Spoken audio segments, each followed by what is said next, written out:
जय श्री महाकाल दोस्तों, स्वागत है आपका ट्रेडर क्रिप्टो में। तो आज की इस वीडियो में हम देखने वाले हैं कि मिड कैप निफ्टी में हमारे पास में कल कौन सी लेवल इंपॉर्टेंट हो सकती है और मार्केट गैप अप हो सकता है या गैप डाउन हो सकता है और दोनों सिचुएशन में हमारा ट्रेड प्लान क्या हो सकता है। तो वीडियो एंड तक जरूर देखिए। और अगर आपने अभी तक आपके भाई के चैनल को सब्सक्राइब नहीं करा होगा तो जाइए फटाफट सब्सक्राइब कर दीजिए। तो चलिए शुरू करते हैं mid cap Nifty analysis video.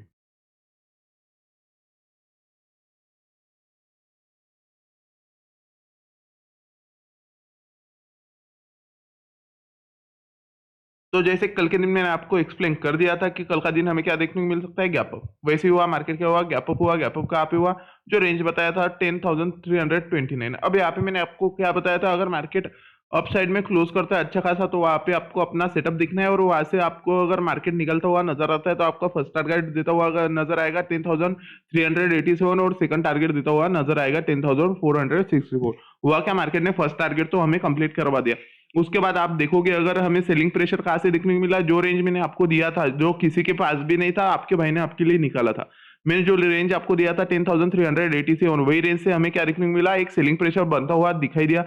Selling pressure जैसे बना, हम यहाँ पे कंफर्म थे कि डाउन साइड से बाएंगे, तो यहाँ से एकदम से तो सेलिंग में हम जाने नहीं वाले थे। तो यहाँ पे क्या हो सकता था, यहाँ पे हम हमारी सब क्वांटिटी एग्जिट कर सकते थे, क्योंकि हमने ऐसे लिया जो एक रेजिस्टेंस था वो ब्रेक होने के बाद हमने ऐसे यहाँ पे ट्रेल कर दिया था। अब ट्रेल करने के बाद यहाँ पे क्या होगा, मार्केट डाउन साइड में आने के बाद अपना एसएल हिट हो जाएगा। एसएल हिट होने के बाद आप देखोगे मार्केट में क्या है, एक अच्छा खासा सेलिंग है।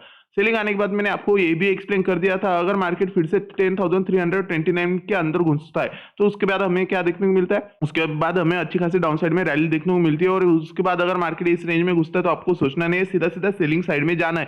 ये मैंने आपको क्लियर कट बताया था। आपने अगर कल की वीडियो देखा नहीं होगा तो आप जाकर देख सकते हो, वहां पे मैंने क्लियर कट बताया था। मार्केट अगर फिर से इस रेजिस्टेंस में एंटर करता है तो यहाँ पे आपको सोचना नहीं है, सीधा सीधा सेलिंग साइड में जाना है, क्योंकि प्रीवियस डे यहाँ से एक स्ट्रॉन्ग सेलिंग चला था। कहीं ना कहीं यहाँ पे सेलर्स अवेलेबल है, जब भी मार्केट अपसाइड में आने का ट्राई कर रहा है सेलर पुश कर रहे हैं। ये मैंने आपको एक्सप्लेन कर दिया था। बस सेम सीन हुआ, मार्केट के क्या अपसाइड में गया, अपना फर्स्ट टारगेट कंप्लीट किया। फर्स्ट टारगेट कंप्लीट करने के बाद यहाँ पे सस्टेन नहीं कर पाया 10,387 पे। वहां से हमें क्या दिखा, सेलिंग प्रेशर यहाँ पे दिखा।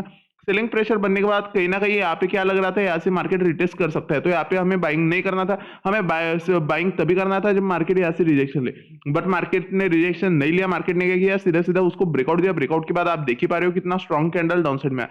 अब स्ट्रॉन्ग कैंडल डाउन साइड में आने के बाद आप अगर देखोगे तो यहाँ पे क्या था, प्रीवियस बाइंग जोन का भी, जो एक करंट बाइंग जोन था उसका भी ब्रेकआउट था, अपने रेजिस्टेंस का भी ब्रेकआउट था। यहाँ पे आपको बिल्कुल सोचना नहीं था, सीधा सीधा सेलिंग साइड में जाना था। अगर आप जाते तो मार्केट क्या किया, आप देखोगे तो फर्स्ट कैंडल में आपको 1:2 का टारगेट देता हुआ मार्केट नजर आया था। मतलब फर्स्ट कैंडल में ही मार्केट 1:2 और 1:3 का टारगेट आपको देता हुआ नजर आया था। उसके बाद मैंने आपको जो पॉसिबल टारगेट डाउन साइड में बताया था कि मार्केट अगर डाउन साइड में निकलता है तो आपको सबसे ये टारगेट हिट होता हुआ नजर आ सकता है, क्योंकि एक प्रीवियस टाइम का गैप है, मार्केट फिल कर सकता है। और मुझे तो चांसेस जो लग रहे थे मैंने आपको बताया थे, बस वहीं पे मार्केट आकर रुक चुका है। मार्केट ने प्रॉपर्ली वो टारगेट कंप्लीट कर दिया 10,080 का। और उसके बाद क्या कर रहा है मार्केट, अब 9,992 पे क्लोज करके बढ़िया सा क्लोजिंग हमें दिखा रहा है। अब कल का दिन क्या हो सकता है, तो कल का दिन एक पॉसिबल गैप डाउन मार्केट होता हुआ नजर आ सकता है। तो कल का दिन क्या हो सकता है, तो कल का दिन पॉसिबल एक गैप डाउन हो सकता है। और गैप डाउन अगर होता है तो हमारे लिए कहीं ना कहीं 10,062 वाली रेंज इंपॉर्टेंट होने वाली है, क्योंकि एक फिबोनाची लेवल है। यहाँ पे कहीं ना कहीं मार्केट कुछ ना कुछ रिएक्ट करता हुआ नजर आ सकता है, क्योंकि आपका भाई जो भी रेंज देता है आप देख ही पा रहे होगे।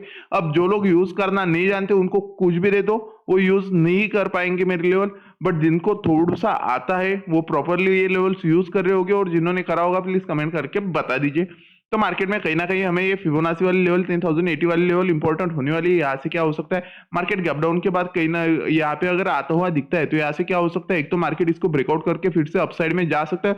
और अपसाइड में जाने के बाद ये जो गोल्डन जोन है ये फिबोनाची का 0.5 लेवल है। अगर यार इस रेंज पे आने के बाद मार्केट क्या करता है, रिजेक्शन लेता हुआ नजर आता है, तो कहीं ना कहीं यहाँ से हम क्या मान सकते हैं कि मार्केट डाउन ट्रेंड में फिर से जाने वाला है। मतलब यहाँ से अगर मार्केट अपसाइड में निकलता है तो आप एक कॉल साइड में प्लान कर सकते हो। आपका फर्स्ट टारगेट क्या रहना चाहिए, 10,080, और सेकंड टारगेट आपका रहना चाहिए 10,211।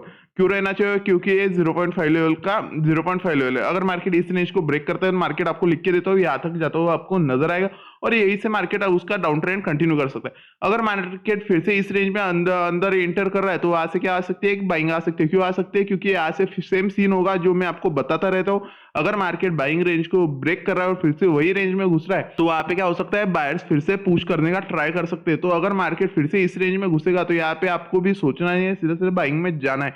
बल्कि मेरे को तो लग नहीं रहा मार्केट यहाँ से फिर से अपसाइड में जाने के मूड में है, मार्केट यही से पलटने का ट्राई कर सकता है। तो आपको सबसे ज्यादा फोकस यही रेंज पे करना होगा 10,211। मतलब अगर मार्केट गैप डाउन के बाद अपसाइड में जा रहा है तो आपका फर्स्ट टारगेट रहना चाहिए, आपका सेटअप अगर बन रहा होगा कॉल साइड में तो आपका फर्स्ट टारगेट रहना चाहिए 10,080 और सेकंड टारगेट रहना चाहिए 10,211 अगर मार्केट अपसाइड में जा रहा है। अगर मान लीजिए मार्केट सीधा सीधा डाउन साइड में जा रहा है, फर्स्ट कैंडल स्ट्रॉन्ग रेड बन रहा है, तो हमें क्या करना है, तो हमें कुछ नहीं करना है, हमें सबसे ज्यादा फोकस करना है अगर इस रेंज में कहीं पे ओपन होता हुआ मार्केट दिखाई देता है, मान लीजिए 9,950 इस रेंज पे अगर ओपन होता हुआ दिखाई देता है तो हमें यहाँ पे क्या करेंगे, हमें कुछ नहीं करना, हमें डाउन साइड के सपोर्ट पर फोकस करना है जो कि होगा 9,875। अगर मार्केट फर्स्ट कैंडल इस यहाँ से डाउन साइड में मतलब रेड बनाकर लेके जाता है और यही से कहीं से रिजेक्शन लेता हुआ नजर आता है तो यहाँ से क्या कर सकते हैं, हम एक कॉल प्लान कर सकते हैं।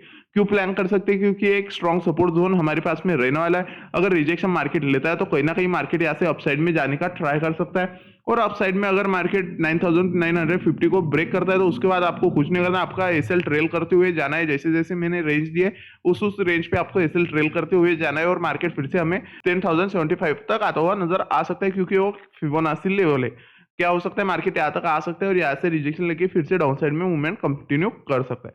तो कल का दिन आपको सबसे ज्यादा फोकस करना है 9,875 और 9,950, ये था गैप डाउन का। अब मान लीजिए अगर गैप अप होता है तो गैप अप कहाँ पे बनता हुआ नजर आ सकता है मार्केट, अगर मान लीजिए गैप अप इस रेंज में ओपन होता हुआ नजर आता है जो कि होगा 10,120, इस रेंज में अगर ओपन हो रहा है तो यहाँ पे आपको बिल्कुल भी ट्रेड नहीं करना है अगर मार्केट अपसाइड में जा रहा है। क्यों नहीं करना है, क्योंकि एक 0.5 लेवल है, यहाँ से एक पॉसिबल मार्केट डाउन ट्रेंड में कंटिन्यू कर सकता है। तो यहाँ पे आपको अपसाइड में बिल्कुल भी जाना नहीं, आपको क्या करना है, इस रेंज का वेट करना है कि यहाँ से एक ब्रेकआउट आपको देखने को मिला। अगर ब्रेकआउट मिल रहा है तो उसके बाद में आप कॉल साइड में जा सकते हो, अगर ब्रेकआउट नहीं मिल रहा है तो आप जा नहीं सकते हो। हाँ, यहाँ से एक स्मॉल स्कैल्प आप कर सकते हो, वो भी अगर कंफर्म आपके सेटअप में बैठ रहा होगा तब भी आपको स्कैल्प करना है, वरना यहाँ से ट्रेड ही नहीं करना है। तो अगर मार्केट इस रेंज को ब्रेक करता है तभी आपको कॉल साइड में जाना है। बट यहाँ पे पॉसिबिलिटी क्या होगी, अगर गैप अप पूरा है और यहाँ से रिजेक्शन लेता है मार्केट तो यही से trend continue market down side में करता हुआ नजर आ सकता है। कहीं ना कहीं हमें यहाँ से एक डाउन साइड का मोमेंटम मार्केट में देखने को मिल सकता है। तो ये रेंज हमारे लिए गैप अप में बहुत इंपॉर्टेंट रहने वाली है जो कि हो गया 10,211। तो अगर कल का दिन फिर से हमें 10,240 पे घुसता हुआ नजर आ रहा है तो यहाँ पे हमें बिल्कुल भी ट्रेड नहीं करना है, यहाँ पे हमें बचना है। क्यों बचना है, क्योंकि प्रीवियस टाइम यहाँ से बहुत बड़ा सेलिंग चला था तो यहाँ पे जब तक हमें एक अच्छा खासा कंफर्मेशन अपसाइड में मिलता नहीं तब तक हम ट्रेड नहीं करेंगे, क्योंकि मार्केट बहुत बड़ा गैप अप करने वाला है, गैप अप होने वाला है। अगर इतना बड़ा गैप अप करेगा तो एकदम से हम ट्रेड नहीं करने वाले, क्योंकि यहाँ पे एक सडनली रेड कैंडल भी फॉर्म हो सकती है और एक स्ट्रॉन्ग ग्रीन कैंडल भी फॉर्म हो सकती है। तो यहाँ पे एकदम कंफर्मेशन मिले बगैर हमें ट्रेड नहीं करना है। तो अप साइड में हमारे पास सबसे इंपॉर्टेंट रेंज जो बनने वाले है वो रहने वाले 10,211, 10,329 और 10,387। ये तीन रेंज हमारे लिए अप साइड में इंपॉर्टेंट रहने वाले। डाउन साइड का मैंने आपको प्लान बता दिया है, वहीं पे मार्केट आपको खेलता हुआ नजर आएगा और पॉसिबिलिटी है कि कल का दिन गैप डाउन होता हुआ नजर आए। तो अगर आपको आपके भाई की वीडियोस पसंद आ रही होगी तो लाइक करिए, शेयर करिए और सब्सक्राइब करिए। जय श्री महाकाल।